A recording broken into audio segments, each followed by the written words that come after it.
পরিযায়ী শ্রমিকদের ওপরে যেভাবে ভিন রাজ্যে অত্যাচার হচ্ছে, সে অত্যাচার বন্ধের জন্য রাজ্য সরকারের যা পদক্ষেপ নেওয়া দরকার সেটা নেয়নি।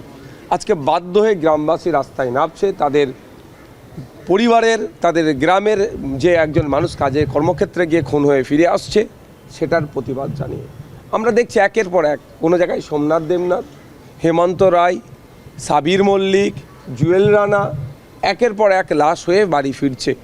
এই যে ভিন্ন রাজ্যে কাজে গিয়ে অত্যাচারের সম্মুখীন হতে হচ্ছে, হত্যা হয়ে ফিরে আসছে, সেটা রোধের জন্য রাজ্য প্রশাসন, লেবার ডিপার্টমেন্ট, ইভেন মুখ্যমন্ত্রী সেই ধরনের কোনো সদিচ্ছা দেখতে পাচ্ছি না।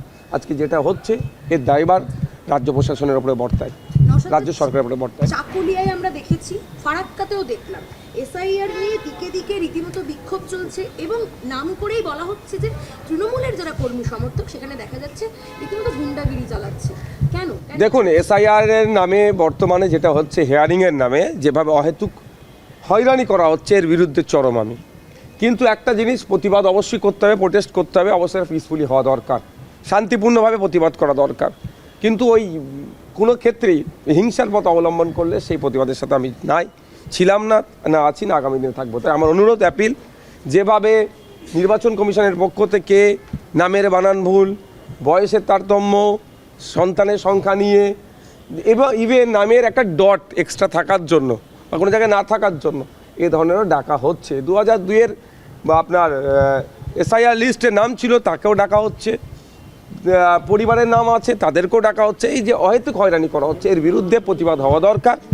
আমিও প্রতিবাদ করছি দিকে দিকে, কিন্তু প্রতিবাদটা অবশ্যই শান্তিপূর্ণ হওয়া দরকার। দেখা যাচ্ছে বিভিন্ন জায়গায় তৃণমূলের যারা কর্মী সমর্থক বা ক্যাডার বাহিনী যাদের বলা হয়ে থাকে তাদের হাতে পুলিশ মার খাচ্ছে।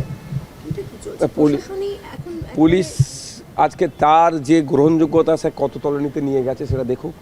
কারণ এই পুলিশের একটা অংশ তৃণমূলের সাথে জুড়ে থেকে যেভাবে এই ধরনের তারা বিরোধীদের উপরে আক্রমণ, বিরোধী কন্ট্রোল করার চেষ্টা, যখন তাদেরকে সহযোগিতা করেছে, সেই তৃণমূলের নেতারাই আজকে দেখুন পুলিশের উপরে আক্রমণ হচ্ছে। আমরা এই আক্রমণের চরম বিরোধিতা করছি। পুলিশ প্রশাসনকেও বলবো, আপনারা আপনাদের সিডারা সোজা রেখে আপনারা পুলিশ কোড অনুযায়ী কাজ করুন। কোনো রাজনৈতিক দলের পক্ষপাতিত্বমূলক আচরণ বা তাদের পক্ষ নেবেন না। সিঙ্গুরে প্রধানমন্ত্রীর জনসভা আর একটা দিন সময় রয়েছে, তো এই যে স্বপ্নভঙ্গ যাদের হয়েছিল সেই কৃষকরা আশায় আবারও বুক বেঁধেছেন। তারা বলছেন যে আবারও হয়তো শিল্প আসতে পারে।